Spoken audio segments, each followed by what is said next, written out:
All right, Billy. So I am going to start the interview. I got to pull my phone out and read this text to you. And I don't think he'll mind at all that I'm reading his text message.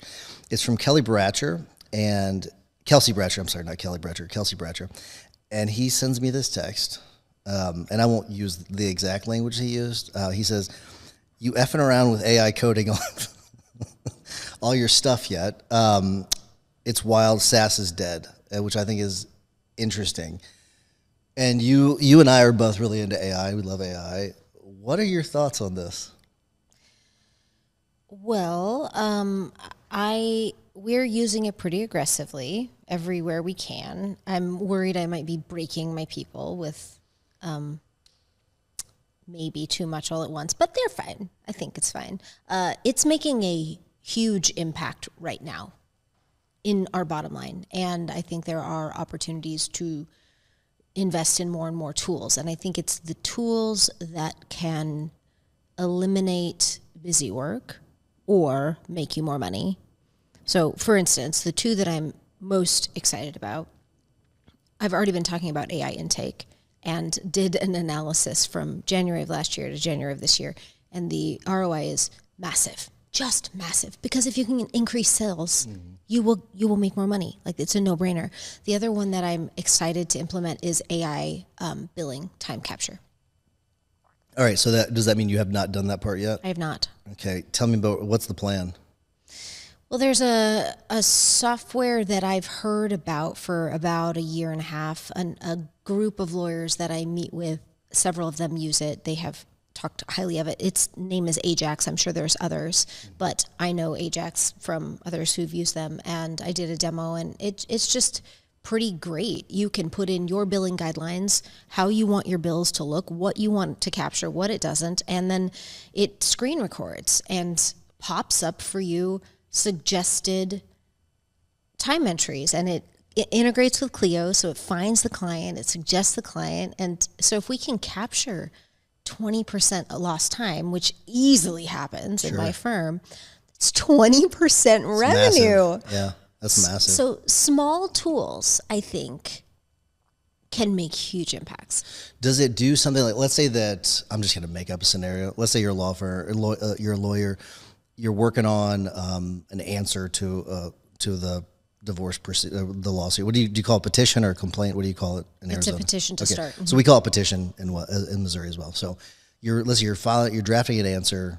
Does it read the computer and say like, okay, this is what this person was doing, this is how long it took, and then automatically add that to the bill? Does it do anything like that? Sort of. It reads what you're doing, matches it to the client, and pulls up a suggested time entry with the time that you spent based on its time tracker, and you can adjust the time and you can adjust the entry, and then you click a button and it pushes to Clio. That's incredible. I don't know why I haven't done this yet, honestly. That is really, really incredible. I know.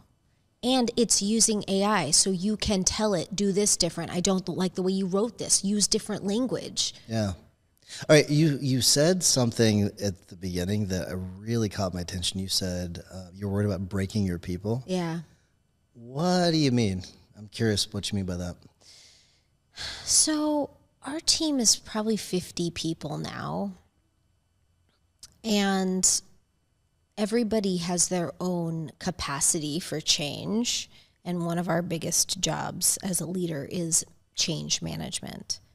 And I have historically not been great at understanding how much time, attention, reminders, instructions, directions people need in order to feel comfortable. And I've had people quit before who were like, you change things too much, too fast. I don't want to do that. I want to be sensitive to their needs. I also want adoption. I'm not going to get adoption or buy-in unless I am intentional enough not to push too much too fast. Okay, so with the adoption and then maybe some things to avoid, what are some tips you have for lawyers when it comes to AI adoption, and then some things they should avoid? I think it depends on what you're doing. So we've gone through several transformations. The first was our intake team got completely revamped with AI intake. And that's a small team. Sure. Compared to the 50, that's a group of 5 people. But I needed to meet with them every day. every day to get feedback, to make tweaks, to reassure them that their job wasn't going anywhere, and their job hasn't gone anywhere, and their job has gotten easier and better. And I did need higher quality people, which I think we talked about before, and I think that that's going to continue. Like the people who are not interested in doing the higher value work, you're not going to have a use for them because AI can do that job. Okay, I'm not going to push back. I am.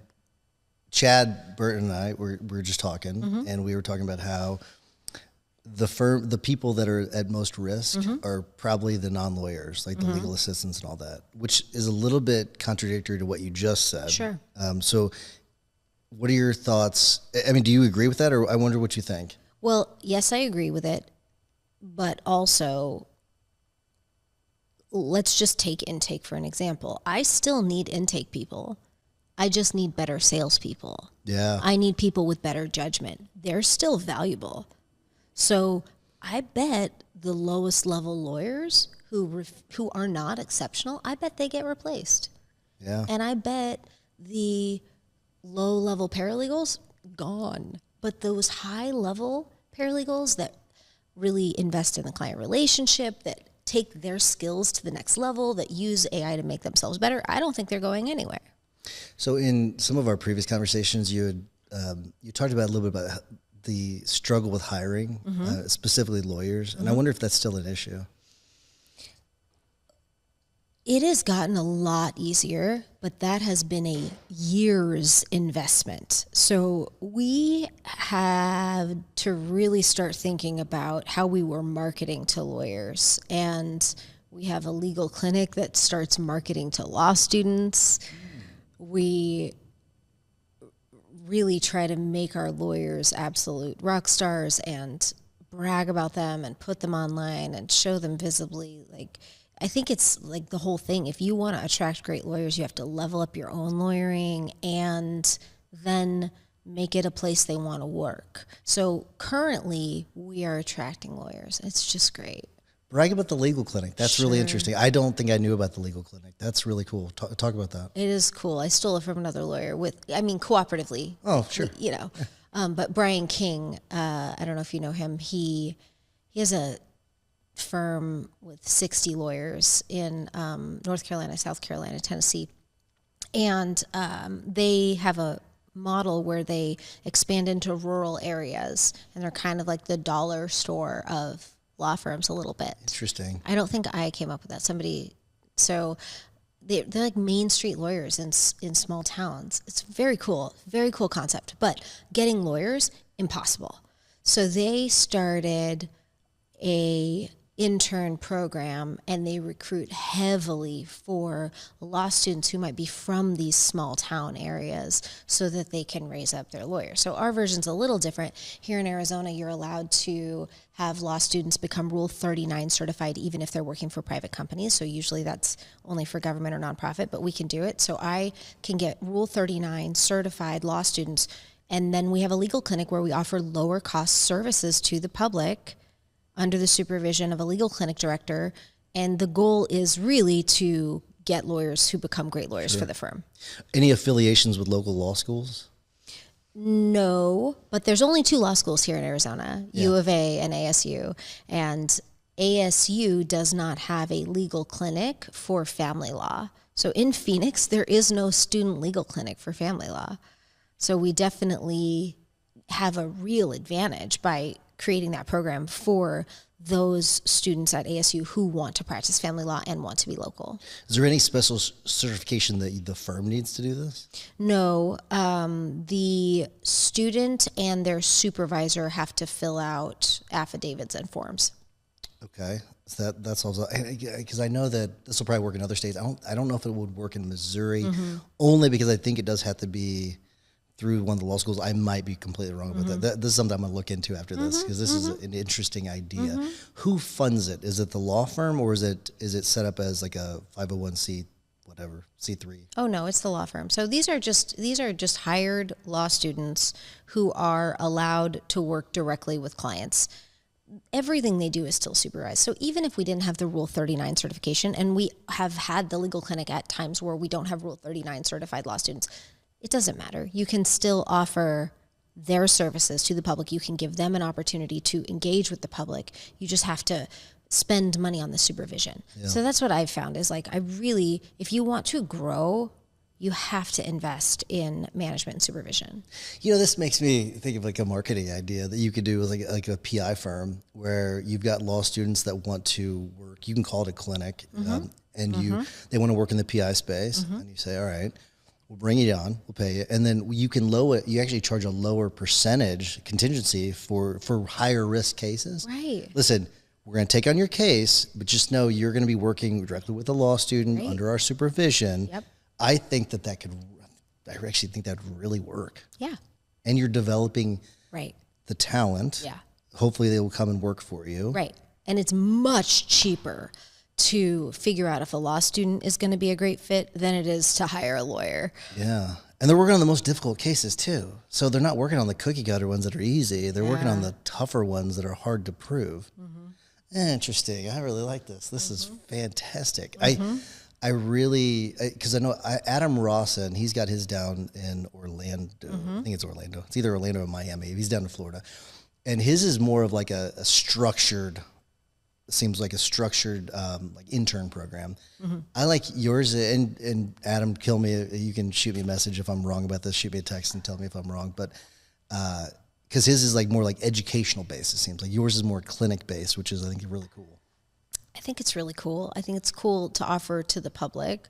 I'll tell you the downside is it's difficult to brand yourself as experts and high level and the most professional and also the law firm that's accessible to everyone. So that's the branding struggle. Talk more about that. Why is it such a struggle? Well, your best cases are the highest value cases. I don't care what area of law you're in, what city you're in. That's the bottom line. Sure. The bigger the case, the more valuable. So you want to attract those types of cases. You're not attracting those types of cases by touting your legal clinic. Then why wouldn't you just create like a separate entity for it? That has been proposed. Yeah. I mean, and it might be the way to go. Other marketing companies have said have a separate brand. We just haven't done it yet. I almost think about each lawyer, though, as their own separate brand. So I don't know. I don't know if you can be all things to all people, but we're trying. Yeah. And I don't necessarily think that it's true. I think that public perception might be different than what you think it is, because if I think of, and I'm a lawyer, I think of like, okay, if they're doing well enough where they can actually fund this separate clinic, that means that they're doing really well. That means they're doing really, really good things. And I think you could make it part of your marketing that you could even say a portion of each case is going to fund this clinic. Where like the branding, it does fit in. It like if you like think about this, like if you have the money, you're usually the ones that are able to donate to charities and all that kind of stuff. But poor people generally are not, donating to charities. Law firms, like you're creating this special service for people that have don't have the needs to pay for an attorney. So I actually think that might work out really well with the branding. I like that a lot. I do think there's nuance and messaging matters, so it's worth thinking about. Yeah. All right. Since last time we talked a little bit about the AI conversion with like the phone service and all that kind of stuff. You probably have more data now since we talked last. So what's going on with that?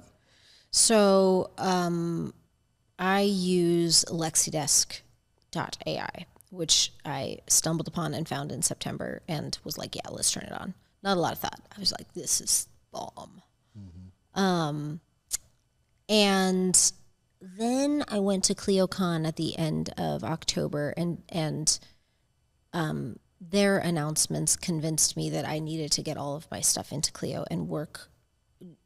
I was fragmented, like get my documents in, get all the communications in, go here, because they're building in AI. And so if we want AI to start doing work on behalf of our cases, all of the context for those cases must be in the same place, okay? So I kind of broke my system. Sure. And said, we have to get everything into Clio. That includes Clio Grow, and that means my data for my intake got broken there. So just this last weekend, a friend of mine was like, we're looking at using LexiDesk. They have a big firm. They're like, listen, if our intake performance goes down by 1%, we're going to lose $50,000 a month. So tell me that this works. Show me that this works. And I'm like, whoa. Okay. So Claude and I'm a big fan of Claude. Have you moved to Claude yet? I've been using Claude way more than what I used to. Right? Yeah. Okay. Yeah. So Claude plus that legal plugin, we should talk about that too. But I was working with Claude to say, like, how do we figure out this ROI? So I exported all the data from Zoom phone systems, from Clio Manage, which has all of our new client data, from the contact form versus the chat, and was able to get a beautiful report showing what the impact is. First of all, our missed call rate went from 23% to 1%. Wow. Yeah. So immediately we're capturing more leads because nobody hangs up. Nobody hangs up. Everybody who calls gets their information captured. So that's a huge, huge factor.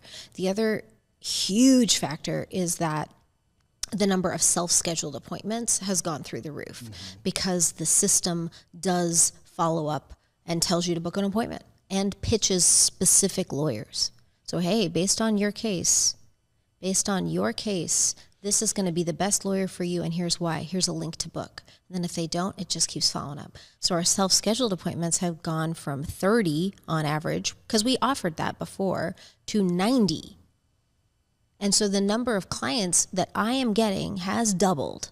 It is now 69 last month, and it was 24 last January. So like that's the amount, and then not all of that is LexiDesk. It's also hiring, it's also marketing, but LexiDesk is without a doubt, or some type of voice sales system. You have to do it. Sure. If you're not doing it right now, you are leaving money on the table. This seems to me like if you go back 10 years ago, maybe a little bit longer than that, 12 years ago, the chat on the website, this seems like the current version of that. Yeah, like you have to do it. Yeah, interesting. And I'm guessing the price wise, I mean, is it cheap? Is it expensive? How would you? And the reason why I'm asking this question, because to me it doesn't matter if it's expensive because you've doubled. But there's gonna be people who say, well, if it's super expensive, I don't want to do it. Right. I am wondering, where does it fall on the price range? Is it super expensive? Is it cheap? They're trying to figure that out. Yeah. Because the real question is not if it's worth it. It is undeniably worth it. They could charge a lot more, but is it then cheaper to build?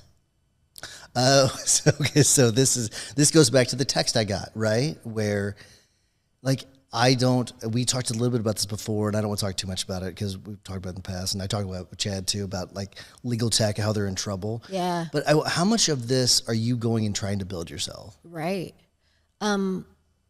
So the value is not, you can go turn on voice AI through CallRail or Zoom. Yeah. The value is in all of the add-ons, the text follow-ups, the integrations with your practice management software, the plugging it into your intake workflow. So then you have to look at, am I willing to hire a developer? Do I want to maintain that developer for ongoing changes? Do I want to build out all the integrations myself? So it's kind of a difficult, I think it's too early to determine whether or not people will decide, and at what price point people will decide it's cheaper for me to build it. At this point, it is inexpensive. Like most law firms are paying about $1,000 a month, and you're making a lot of money. How are you dealing with the waves of changes in AI right now? I don't know that I'm doing that well. I think we are. So we signed up for ChatGPT Teams maybe a year ago.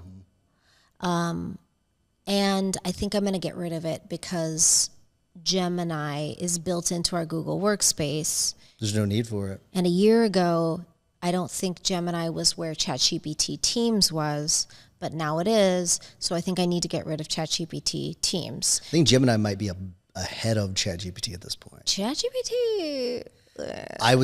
This may be TMI for people listening, but I was in the shower just this morning thinking, is ChatGPT, they're not going to be on their way out, but No. they're sliding, it seems very, For sure. because you've had massive announcements. The last big announcements have been from Gemini and from Claude, or not Claude, but Anthropic. And not necessarily from like Perplexity and ChatGPT have both seemed to slid a little bit. Right. And the last big update from ChatGPT was kind of a flop.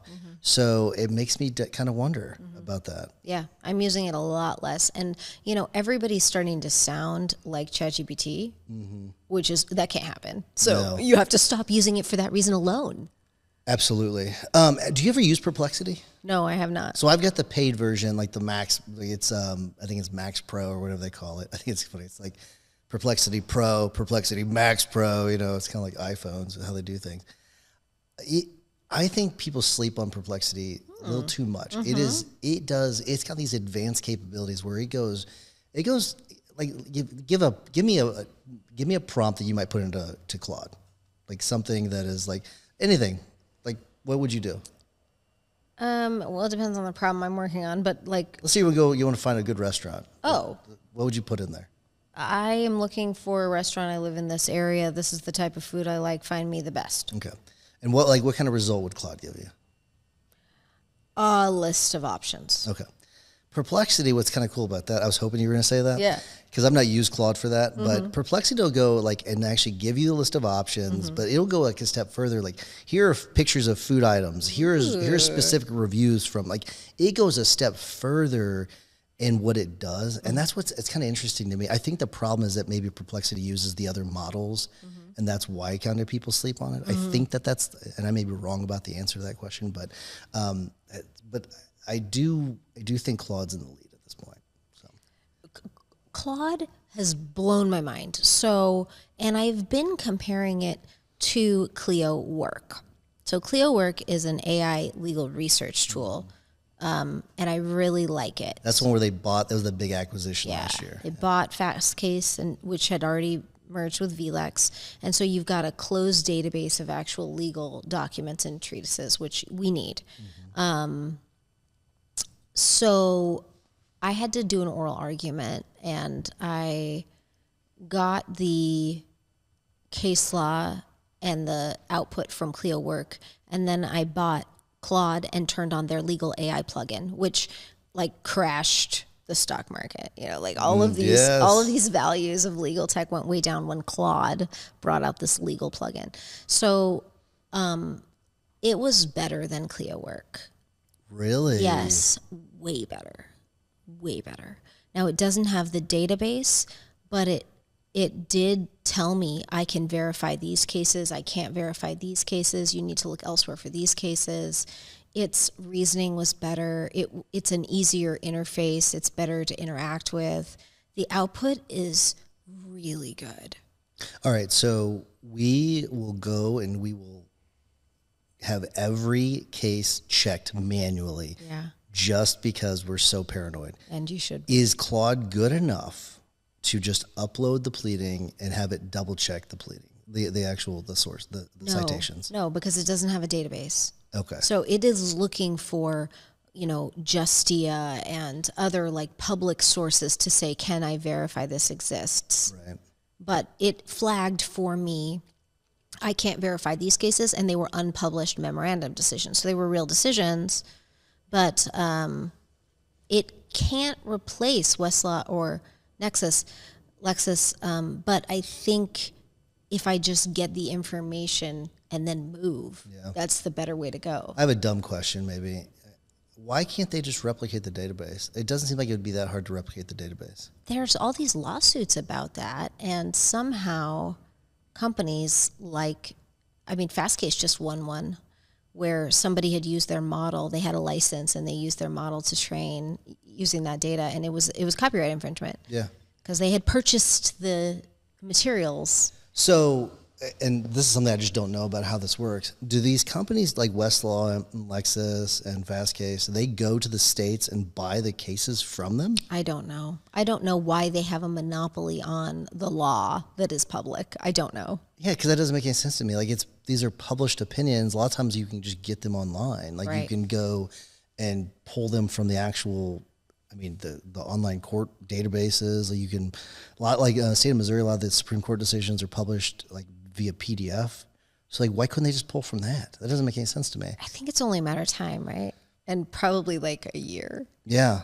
Because like there's got to be a way. I'm sure that they're already probably trying to do this. Maybe going backwards, the databases are harder to get, but going forward, they probably just have AIs just scraping things and just putting it into a database right now. Right.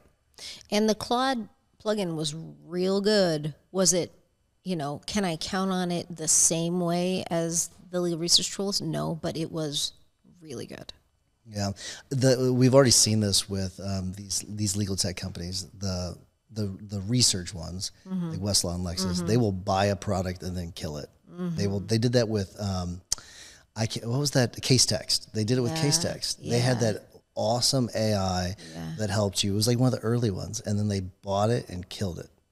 They'll eat their own. They're the worst. They really are. Listen, we have to be very careful because they might come after us. They might try This is just our opinion. These are like the legal mafia is what they are. All right, so what are you working on right now that you're like really excited about? Non-AI related. I'll push you outside of AI world. Like what is it you're working on? Whether it's the firm or modern law or whatever. Yeah. So we started buying buildings and remodeling them and opening locations, and that's happened. Is that related to the law firm at all? Well, they're modern law buildings. So. Okay. How does this fit into your strategy? This is very interesting. Well, locations matter. Even though we are mostly remote, locations matter. I'm gonna pay rent anyway. The tax code is written in a way that buying is almost free. Sure. So, if you put 10 or 20% down, you get enough deduction from bonus depreciation to wipe out that payment. You're either going to pay the money down on a building or to the IRS. Yeah. So I've been doing that every year for the last 3 years, and it seems to be working. All right, so give me advice on this. I'm very interested. Yeah. And I would love to be able to, I'm sure my landlord doesn't listen to this, but I would love to buy the building that we are in for the Columbia office. I don't know if it'll ever come available. It's owned by a couple doctors and a couple lawyers, but I'd love to buy it. And if not, I mean, I think it's not going to go on the market. It's a nicer building, all that kind of stuff. So give me some advice. Are you looking for nicer buildings? Are you looking for buildings that aren't as nice and you fix them up? What's the strategy here? We are mostly in office parks and condos. Okay. So office condos, and have to remodel every one of them. But we have this contracting firm that we're working with, and they know, we're using all the same materials. We're just rinse and repeating. Nice. The remodel. Like McDonald's or Chick-fil-A. A little right? bit. Yeah. And we've done 3 in the last year, and I have one in Scottsdale, but it's too small, so we might buy a different one, and we're looking at that now. So the location game is an interesting one. You have to be able. Another thing that I have done is a lot of data analysis on which counties have the most money and the fewest lawyers. Okay. Because that's a real thing here in Arizona. Yeah. I don't know if that's a thing where you're It's in Missouri. Yeah, I think it's probably a problem in every state. It's probably a problem everywhere. And that's an opportunity, especially post-COVID when most things are done online.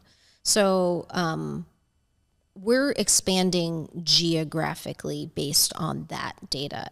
And part of the analysis has to be, do we get a building or not? Do we get a physical location or not? How do you make that decision? How many clients are we getting from that area, and do I have lawyers who live there? If I don't have lawyers who live there, it doesn't really make sense to get. Like, for instance, Yuma we have a lot of work in Yuma. We don't have a lawyer in Yuma. I haven't found a lawyer in Yuma. We have a lot of calls from Yuma. We have a Google My Business and a virtual space. So I think I've proven Yuma as a concept. And if the right factors came together, I would buy a building there. Okay, so here's an interesting problem. How far is Yuma from the biggest city center? Like, what's the biggest city it's closest to? It's right. It's between here and San Diego. So I think it's 3 hours. Okay, so it's a ways away. 3 hours to San Diego, and maybe 2 hours from Tucson. Okay, so here's what's interesting about that, and I'm glad that it's where it is, because Missouri has got a problem. No, it's not a problem, but where you'll see the areas around the city centers. So that's Kansas City, that's Columbia, that's St. Louis, and that's Springfield. Mm-hmm. Those areas, those counties around there, they want to hire the big city lawyer. Mm-hmm. Okay. And even in Columbia, want to hire the St. Louis lawyer, right? So that's an issue. So for marketing, we want to make sure we're marketing the right way to attract those people. But if you go up north, there's no major cities in northern Missouri at all. And so they're hiring the local lawyers. Mm-hmm. So I wonder if you've done any research on how far out you have to go to have to be able to put an office before they'll start to hire you. Well, I think it's a cheap, and I think you should set up as many locations on Google My Business using co-working spaces as you possibly can.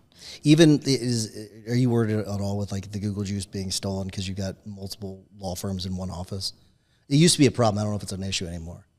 I don't want to be in a co-working space with another family law attorney. Gotcha. Okay. But that hasn't been a problem so far, because most people are not doing this. Most people are not expanding everywhere they possibly can. Right. And setting up as many Google My Business as they possibly can. But each one of those is free clients. Every month, Google is going to send you clients based on your Google My Business. So you should probably have as many as you possibly can. Sure. And then you have to manage that, and you have to manage reviews. But once you're getting a certain number of clients, they'll tell you whether or not they're willing to hire you. So they're going to call you. Let's say I've got a Google My Business up in Flagstaff, which is, Coconino County and 2 hours north, and they have lawyers up there. So are they willing to hire lawyers that don't live there? The only way to find out is take the consultation, see if they want to pay for it, and see if they want to hire. Well, the thing about Yuma, it's if you compare it to the Missouri, we'll call it the Missouri problem. You got Yuma's not. You said you don't need anybody in Yuma. Is that right? I think I do. You think you do need someone before I buy a building? Yeah. Well, are you getting clients from Yuma? Yes. Okay. I wonder why they're so far away from any city center. It makes me wonder why they're calling you all. They don't have lawyers there.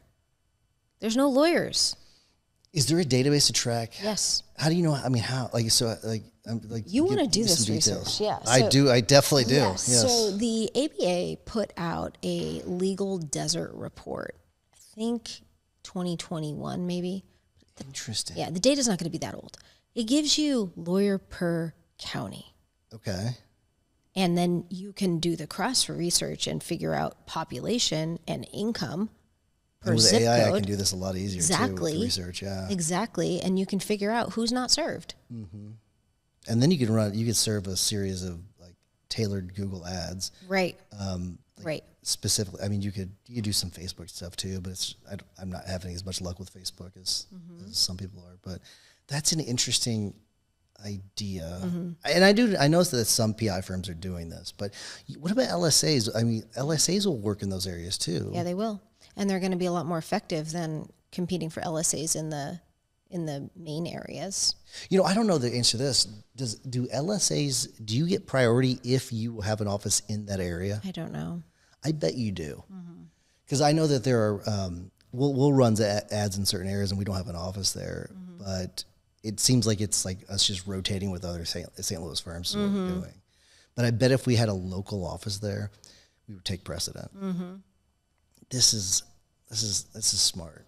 Really, that's really cool. That's really. Any no-nos any things we should know? I should know about that I shouldn't be doing with it. I think each one needs attention. So you need to have a strategy for maintaining your Google My Businesses. How do you make sure you're getting reviews? You have to do that, and it's not easy. And if you have 10 Google My Businesses, which I think we do, making sure that each one of those is getting enough reviews and posts and, products and. Yeah, you have like at least like I'd say probably 30. You think that's like that? Like the bare minimum is probably 10 or something like that. But you gotta have something. But you have to get them on an ongoing basis. Like every month, you need to be getting some if you want, to be the best. And if you want Google, if you don't want to fall behind others. Right. I have noticed, because we keep track of other law firms, I have noticed that it seems to be like all firms have not put as much effort into it, the reviews as much as they used to. I agree. It's like they've all kind of stagnated. I agree. And I think it's because it's hard. Mm-hmm. It's really hard. People have stopped giving reviews as much. Yeah, because they're asked too often, too much from everyone. And there's MPS fatigue. That's real. Yeah, and we're guilty of that. It's one of those things where we do all that, and it's, because you need the data. We need the data. We got to know. Right. I got to know if something's going on with the client, right? And so we can address the issue. Yeah, this is taking some creativity. So I'm thinking about like, how do I redo my system? And I think I got to involve gifting. And if AI could help me do gifting that's a lot more personal and strategic and automated, then I know I can get more reviews. Sure. The gifting, have you tried that yet? Yeah, and it works. Okay. Tell me more, like what's something... Like if you ask a client to give you a review, it's a good idea to send them a gift. Yeah. Not like tit for tat, sure, but sort of. After the fact, you're not saying I'll give you this gift. Or that's before, not tit for tat. Before they might actually write it, because you ask and then they may not get around to writing it, and then they get a gift saying, "I loved working with you so much." Interesting. And then when you remind them that they were going to give you a review, they're a lot more likely to do it. Are these personalized gifts? I think they should be. Okay, how do you make them? Like you're using AI to make them personalized? No, I'm just trying. That's just something I'm working on. I haven't figured it out. I bet. Well, I guess the problem would be like. Well, you could do this because you can get have you ever used Atlas, the browser? Atlas? Okay. You can log into all your stuff, and then you can even give it access to your logged in websites. You could give it access to that and say, go and find these people and go research them, I bet. Yeah, well, I mean, one of the best parts about using Clio is all the integrations. Yeah. They have gifting companies that integrate. And some of those gifting companies are saying we're now using AI. And so if they can read what's going on with my client and maybe suggest for me some good gifts so that I can just press a button, now I think I can win the review game. What are that major gifting company went out of business? I can't remember the name of it.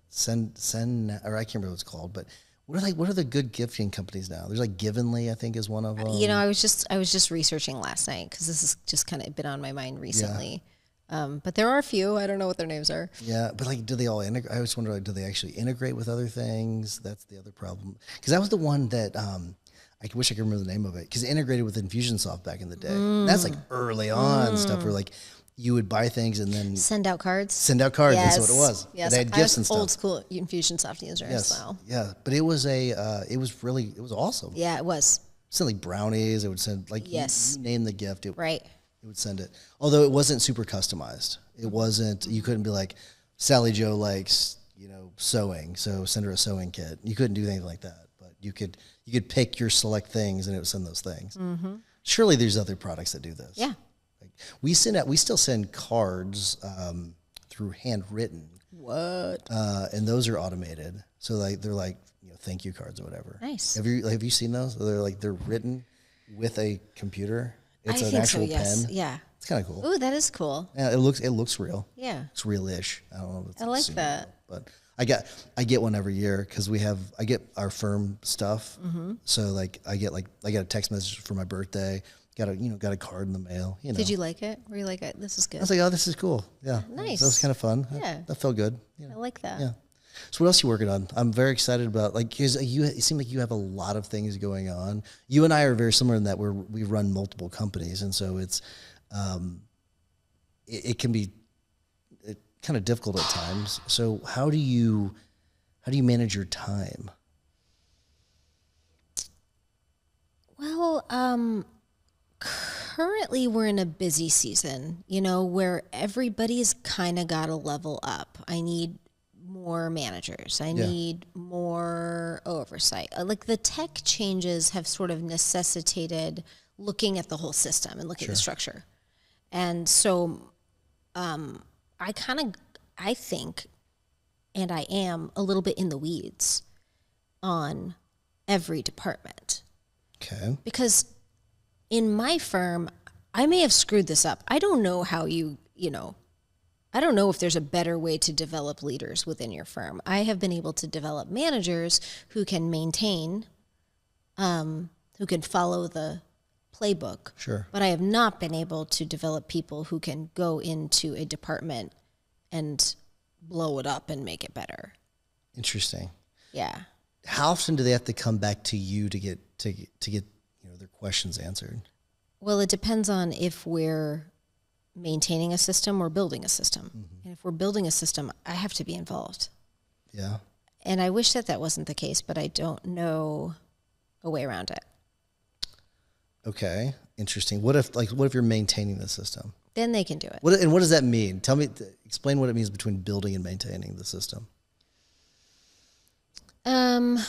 So if we're changing softwares, we're blowing up the system and building a new one. Okay. And we have to decide the workflow. And it doesn't necessarily make sense to take the old workflow and just continue it. It makes sense to take a look at the old workflow and challenge it and say, can this be done better?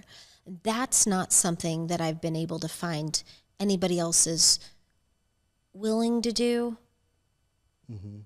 It is hard to find people that are, especially the tech space, that know your practice area and then can actually go and implement the tech. That is really difficult. So developers, absolutely. Like they don't have any context. Right, yeah.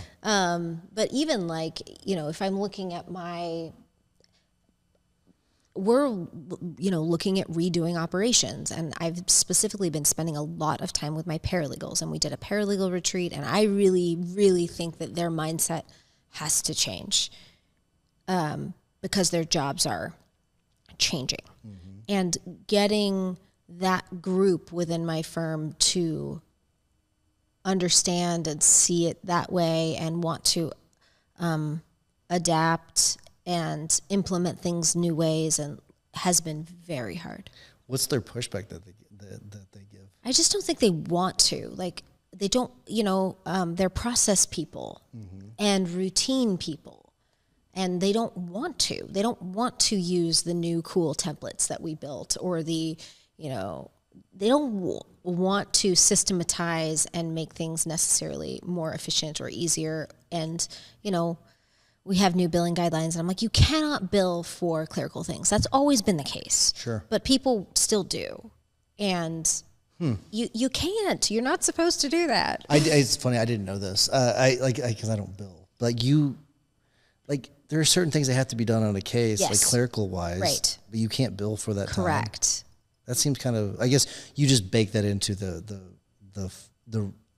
hourly rate. I guess is that how you? Yeah, you bake it into the hourly rate, or you automate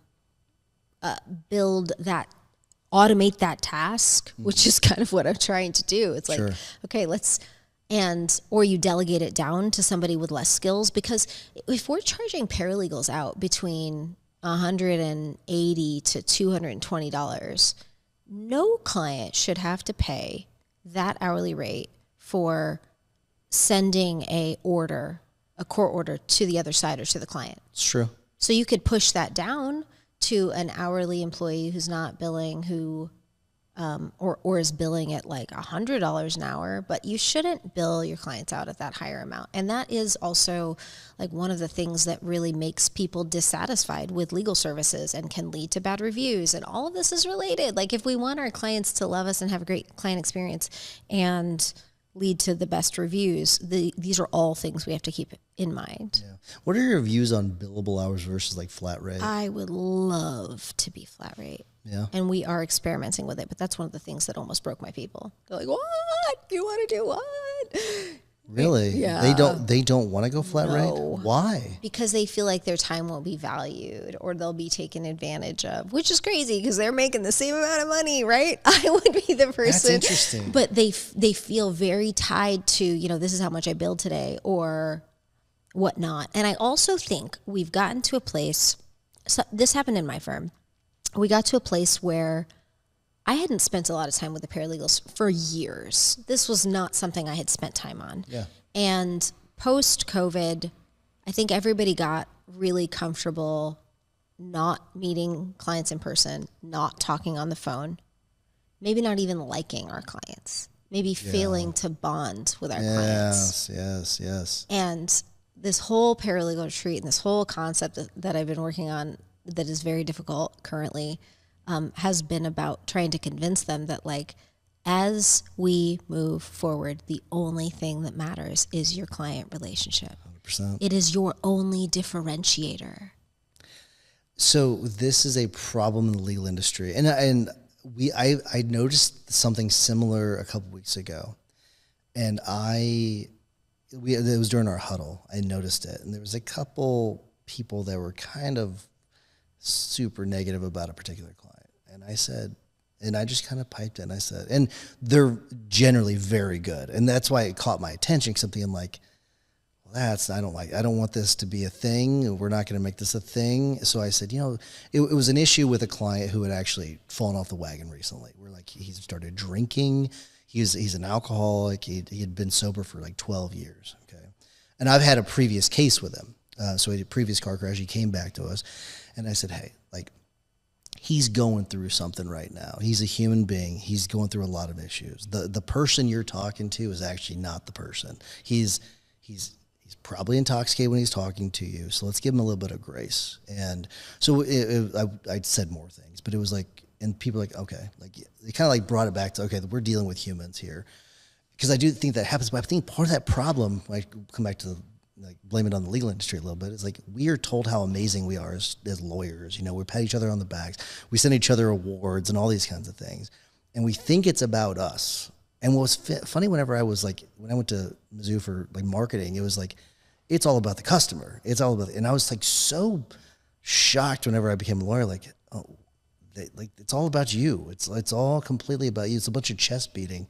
And I like, when we went through, like, we kind of had this issue, I'd say back 2015 where I was noticing everything was everyone was a number. It was like, this wasn't like client based. And so we revamped everything. And one of the things we talked about is like, we're going to be the firm that doesn't beat our chest. That's why you don't see us post a bunch of like settlements and verdicts. We just don't do that. It's not, we make it about the client.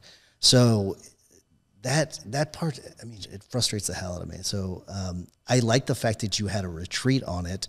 How do you it wasn't successful. But how do you solve the problem? That's a big problem. It's a big problem. Yeah. So what I found out when I did this retreat with 15 paralegals is essentially, we went around and had everybody talk about like why they do family law and what they love about it. And I had seen this done in another firm with lawyers, and it was super powerful. And people were talking about like the impact they made on people's lives. And the consensus from the table of 15 paralegals was like, I love that I have flexibility. I love my coworkers. This is the best place I've ever worked. It's not toxic.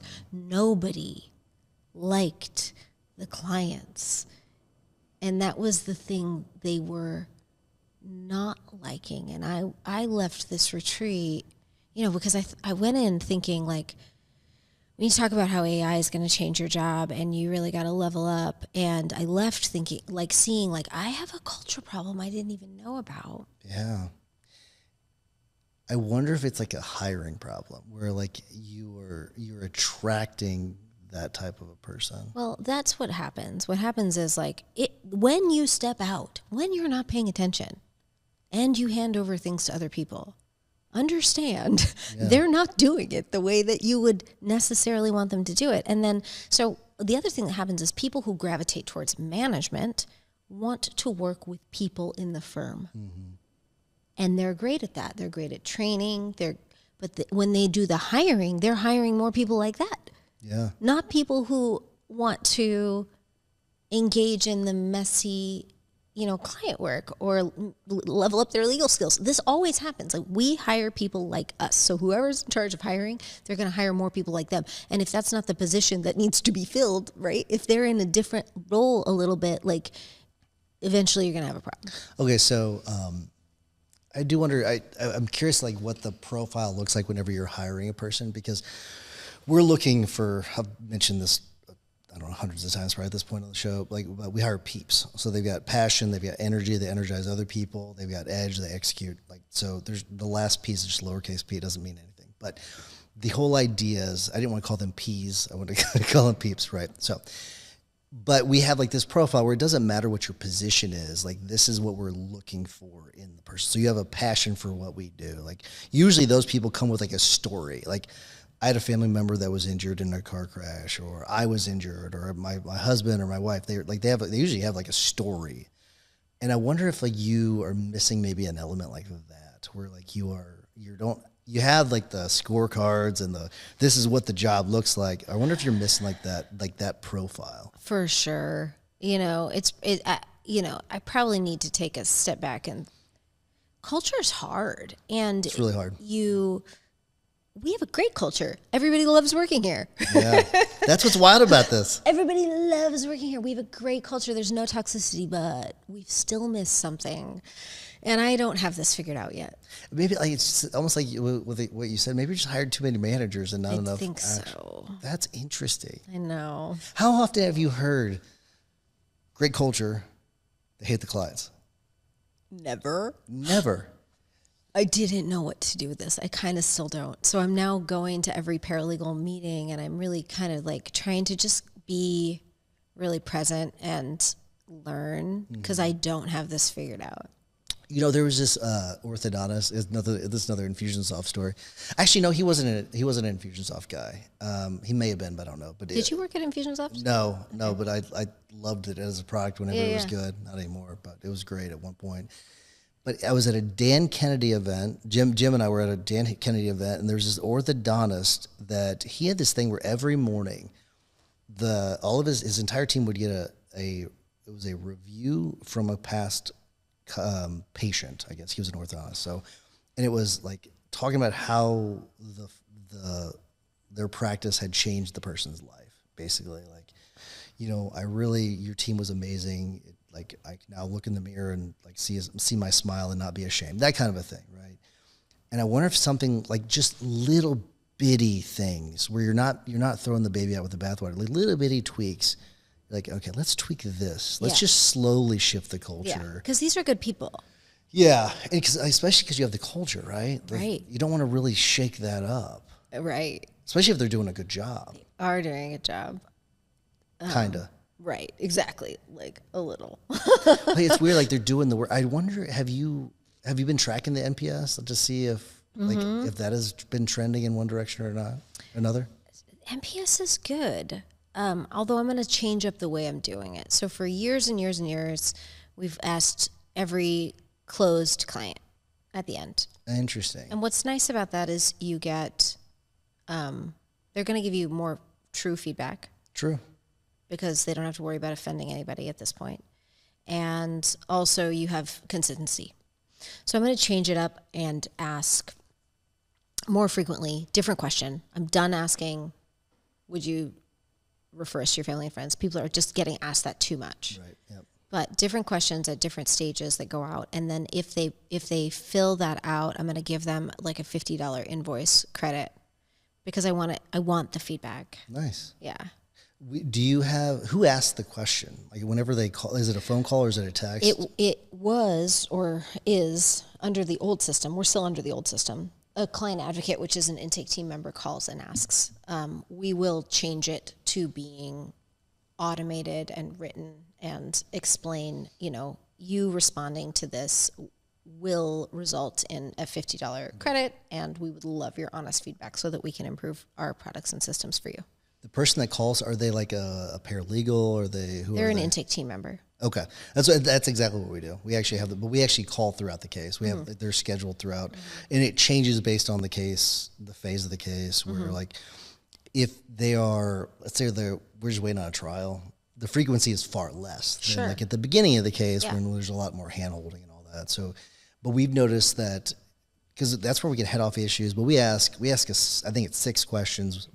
One of them is, how likely are you to refer us to a family or friend? But another one is like, are you ready to give us a Google review at this point? Basically what it is. they've got the cares team has the ability to not ask that question if it just doesn't feel right, so it doesn't feel forced. If they're like, oh my gosh, Stacy is absolutely amazing. I was like, then that's the time you say, you know what, Stacy would really love it if you gave a Google review and mentioned her name. That would really brighten her name. So like you wait for like the opportunity. Oh yeah. But we ask like, how well have we communicated with you? Yeah. What's the how would you rate the professionalism of the firm? And then like there's like 5 others that we ask, but those really get to the heart of the issue. It allows them to ask the question enough to then like ask follow-up questions and then make notes on it, because you're not going to get that with like an automated text. No. Yeah, we're really going to have to look at how we do this, and everything's an experiment. Yeah. I wonder if part of it is like with family law, it's like everyone's like fighting each other. I wonder if that's part of it. For sure. And it's also part of why my people are burned out on our clients. You know, you were talking about your client who's not the best version of himself, who's not showing up like himself. He's diminished capacity. Every single one of our clients is experiencing that. Everyone. Yeah. Everyone. And that burns. How are people supposed to have unlimited empathy? Unlimited patience? They can't have unlimited. So how do I have to figure out how to support them. Yep. I don't have this figured out. So if you have suggestions, I'm open to it. Well, I do have another suggestion where I think it's just small. These are small things. Like, so we did a training last year. It may have been 2 years ago now.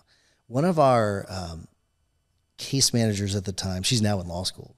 But her mom is she's a professor at Clemson, and her whole thing is like on trauma.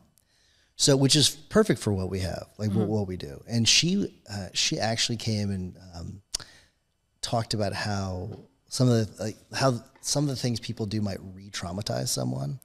And the reason why I bring this up is it was actually very effective in like showing our people, like reminding our people like what our clients are going through sometimes. And it allowed us to notice, like, change how we were doing some things, because we were re-traumatizing our clients over and over and over again with some of the things we were doing, like asking questions. We just decided to scrap. We thought we were just getting more information. So, and we're trying to keep it fresh in their mind, which is not a good idea whenever you're like someone's gone through massive trauma. So we put them through what we call like a fact-finding call, and then an injury impact call, which like during those, they are usually bawling because we're asking these very detailed questions. We ask about like, are you religious? Okay, what church do you go to? Have your injuries affected your ability to go to church? Has it affected your religion? Like, that's just one small subset of what we ask them.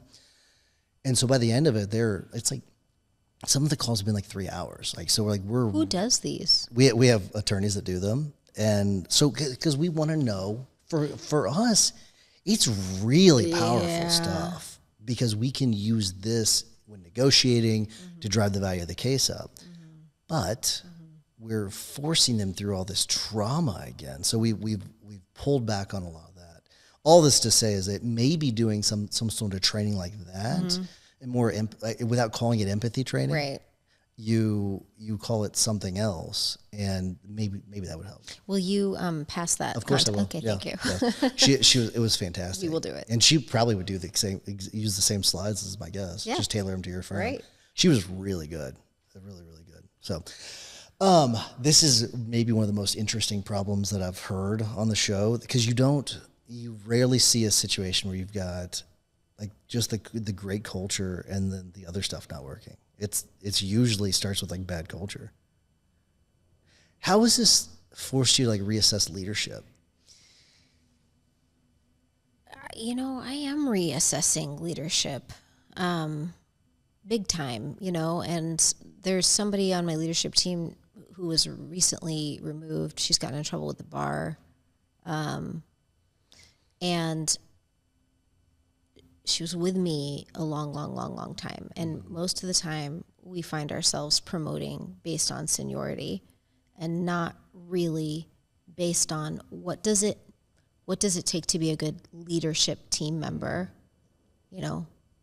judgment, standards, maybe people who think differently than you, who have different strengths than you do, who are willing to and want to put in the time to So I think I really am rethinking, what does it mean to be on a leadership team and who should be my leaders? And also, I don't have anybody right now in that paralegal world who is ready to be on leadership, but they need representation. So how am I going to handle that? You know, it's important that every group in your firm has representation on that leadership team. So developing leaders, I think, is something that I really need to work on. What is your role in hiring? It depends on the position and the timing. So I'll tell you, 2024 was like a perfect year. Everything went perfect. We crushed our budget. Nobody left. We hired great people. It was like this perfect year. And so I became pretty hands off. And I don't even think, like, we had lawyers that got hired that I didn't meet. We had lots of paralegals that I never met them. That happened at every level. And I think it was a mistake. Sure. Okay, say more. Well, I think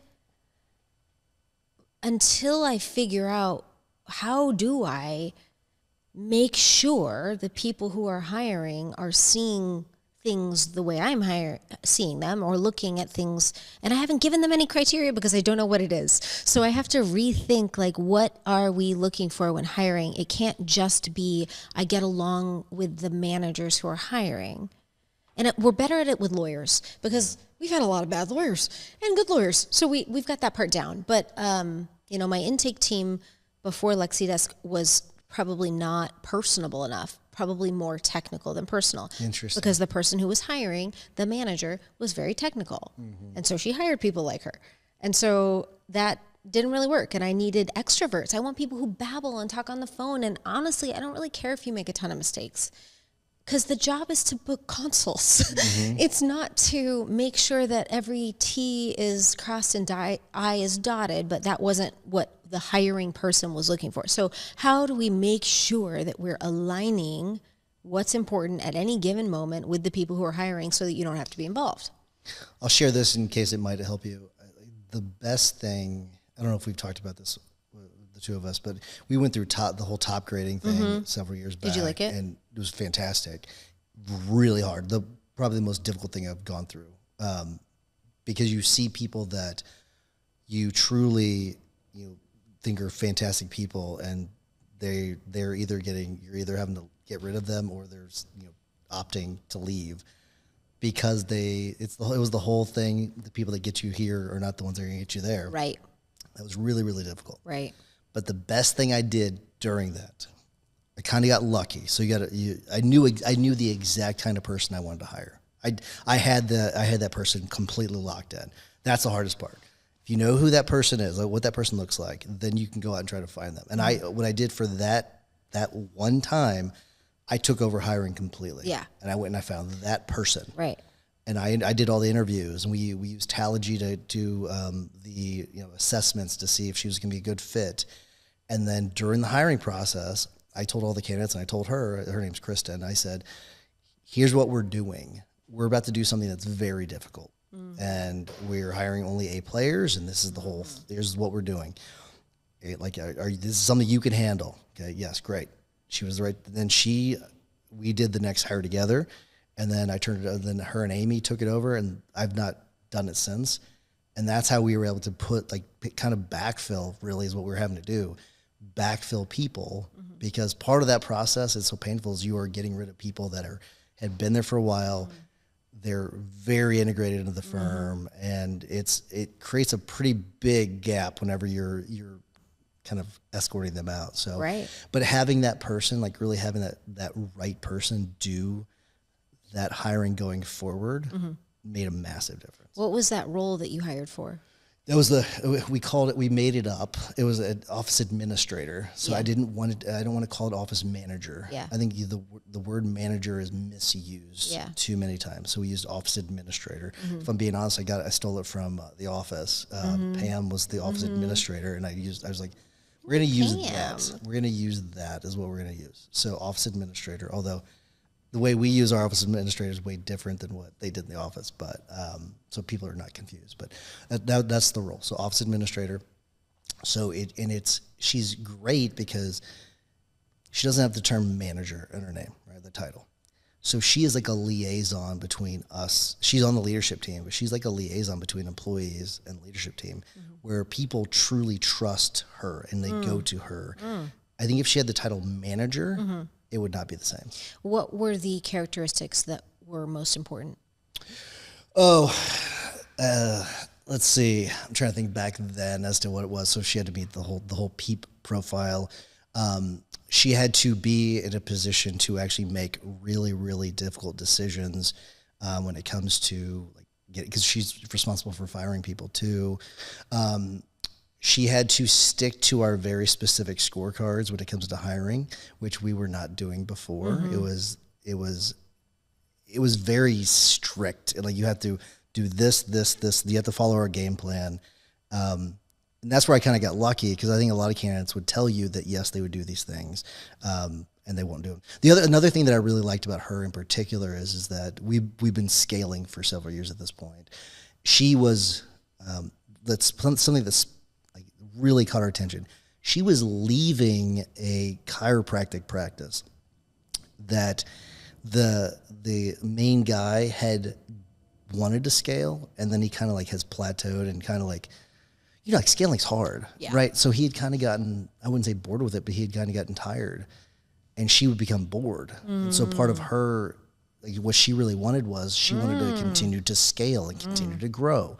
She had that growth mindset. And then the other thing is that she's very task oriented where, what I mean by that is she is driven. We got this from Tallagy where she is driven by accomplishing that goal, right? She's also very empathetic too, but so you have the task. So the task is one thing, but what drives her is actually getting the task done, which I think is really kind of interesting. So she's driven. She's like an engine that's a little bit different than I think than most. So those are some of the Tallagy? things. Yeah, it is. It's one of those companies that will actually assess an employee, and then they give you a report, and then they meet with you and talk to you about it. We haven't used them since, though. It's funny. We used them the one time, and then that's it. She also helped us revamp the hiring process, which we already had. We've had a hiring process for years, but we have completely revamped the whole thing when it comes to assessments and when we do things and all that. So, yeah, she's great. Nice. Yeah. Very good. All right, so I feel like you were interviewing me for a second. Let's shift gears a little bit, and I wonder how do you divide your time between the companies? Well, I think we talked previously about Win Without Law School. Did we?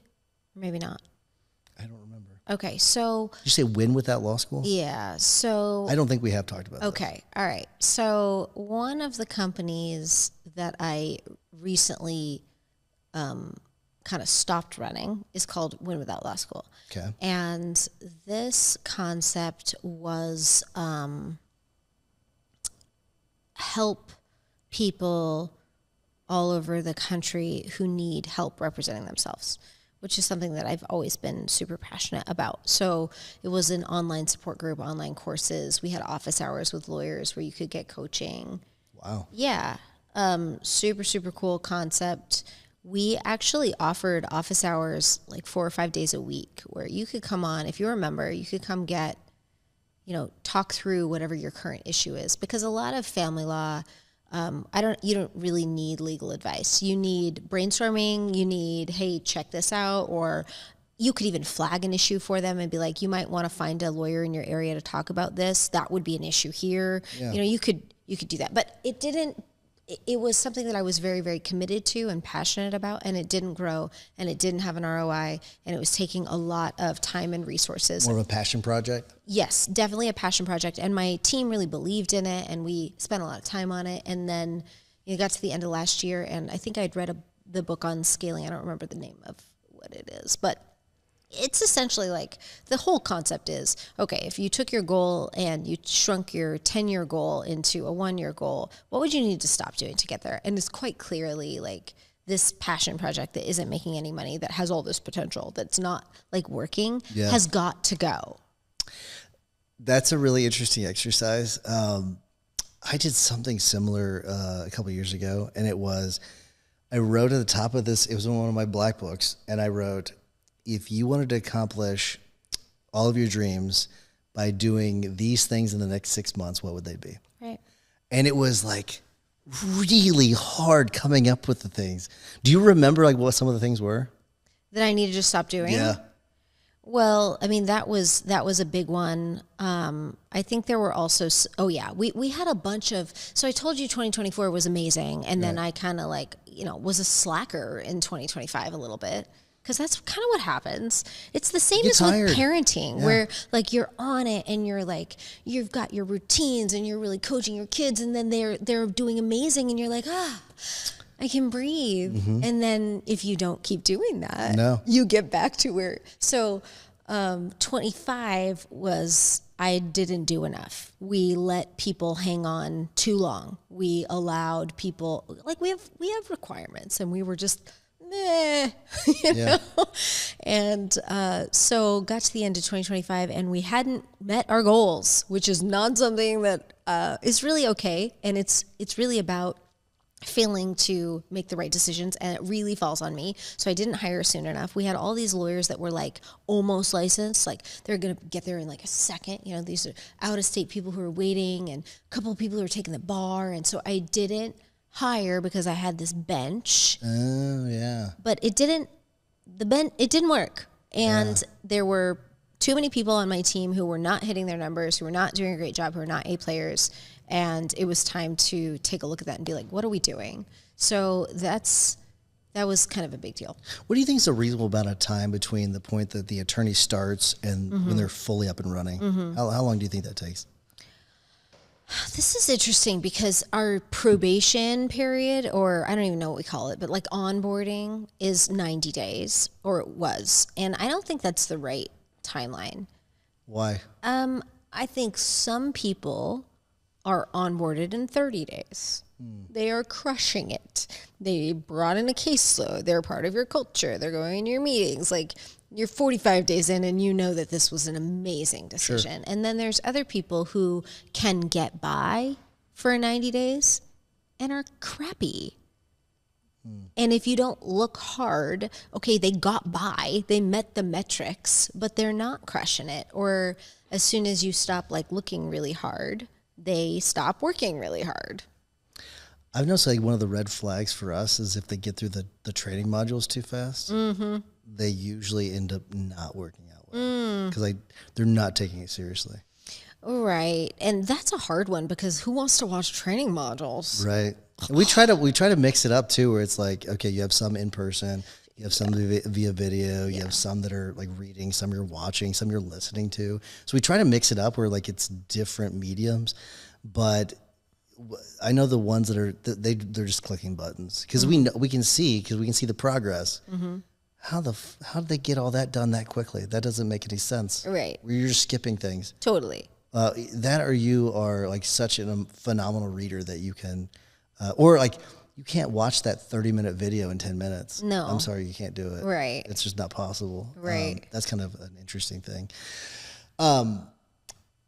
So the hiring or the training part of things. Yeah. So you said like sometimes it's 30 days, sometimes it can be like 90 days or whatever, like the onboarding part of it. Like what is the onboarding, what does that entail?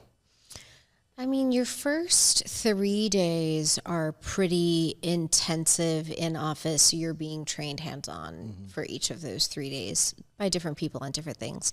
After that, it's more you're getting projects, you're working under your managing attorney.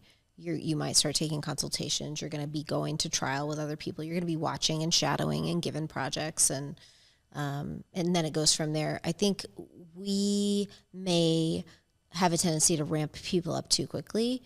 But that's just a hard line, like you got to allow people to be successful and get a caseload and go do their thing. But also supervision is real. So when you say 90 days to onboard, let's say you go through the full 90 days. Yeah. Are you fully expecting them to do their job at that point? Yeah. Wow. That to me, that's way too soon. Really? Yeah. I think it's like 6 months. Well, yeah. I mean, absolutely. And also, are we talking about a brand new lawyer or a lateral? Oh, good point. let's talk about new lawyers. Sure. Yeah. A new lawyer is going to need 18 months, Yeah, right? To yeah. be fully self-sufficient. But should they be, should they mostly have a caseload, maybe 10, 12 clients? Yeah, they should. Yeah, we have a lateral hire that we just hired, and I told him 6 months. So I think 18 months from a newbie is, I think that's more. Yeah. You can give them some pretty hefty things at like a year, or like some are like just super competent. Like they had some really good internships. Like there are those that really competent that like the firm that I worked for in law school, and then right after law school. I thought that their training program was pretty damn good. Where like I would hire a lawyer, right? If they would work for them in their internship, I'd hire them, let them like start doing things almost immediately. Yeah. If I can hire from Big Law, which we've done recently, I would do that all day, every day. They are high achievers. They are disciplined. They didn't get in without meeting criteria. It's a good idea. Yeah. I think that's a good idea too. Like where you're picking from, like where are you fishing? Which fishing holes are you going in? When you hire solo attorneys who've been out on their own, like it's almost always a disaster. Right. That is such a good point. Not to, and a lot of the people listening probably are solos, but let's be honest. I'll just tell you, I would be an awful employee. Well, right. And so would all of you. Right. You'd be a terrible employee, most likely. Right. Is my guess. Because we've done that, and there was I'll tell this story. I don't know if I've told this on the show before, but there was this guy we loved. He was a solo, and he had the experience. He'd worked for another big PI firm, and like a good one. And we're like, okay, he's gonna be great. And I just happened to call a buddy of mine who there was some crossover. I can't remember what the crossover was, but I thought he might know him. Mm-hmm. And he's like, it's so odd that you called me and asked me about this guy, because I just spoke to a clerk yesterday who called me and asked me the same thing. Because his pleadings were so awful, and wanted to know if they knew him, if I knew him. And I was like, and I guess the guy was like crazy. Like it was so nuts. So like sometimes you'll have these people that look really, really good, but I think solo, you should look really hard. I'm not saying all solos are not going to be good hires, but I think it's one of those things where it's going to be a red flag at least. More often than not. I mean, I don't know if that's ever worked out for me. Yeah. Like if I look at my current team, I don't know that anybody came over as a solo. They came from other firms, or they came up out of law school. Yeah, because I think part of that is like the ones, if they come from solo, they're so used to that extra freedom, they don't want to be told what to do. Like the ones that are like really hard chargers, they're going and they're scaling their firm. They're doing way more than what the solo firm that's been there, doing it for 10, 15 years is going to be doing. Yeah. I mean, I might be absolutely open to like a merger with another firm or some consolidation. Like if the goals were similar and the firm was similar, I think that's a different story. Yeah, I totally agree. Are there any, you mentioned Big Law, are there any other areas that people should be looking, or like have you done headhunting or anything like that? I have not. It's kind of like the same way we've treated marketing, where I don't know. We've wanted our messaging to be specific to us. Right. But I'm not opposed. Sometimes you just need lawyers. And last year's problem was not hiring lawyers. And sometimes maybe you use a headhunter. Sure. But I haven't had great success with that. Yeah.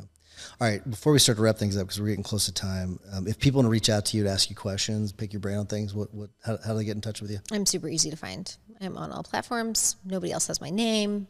You can just DM me. It is a you very, want. very unique name. Are you still on TikTok? Are you still doing all that? How's that going? It's going great. I actually have 2 accounts now. So I started a Business of Law one because I really wanted to talk about this stuff. I like this stuff. Yeah. So I've got that account, and then I've got the Modern Law account, which has, I think, like 140,000 followers. Wow, that's incredible. And that's been really good. Like I've pivoted a little to talking about local issues. And I fell into that. It wasn't my intention, but it's so well received by my local community, and it turns into clients. So I would highly recommend you think about that. not just the Q&A, but also like what's going on in your community, especially drama. Yeah. All right, last question. All right, let's say you were to start the firm today. So, and you're just starting the firm, nothing else. I'd limit you to one company. How do you start?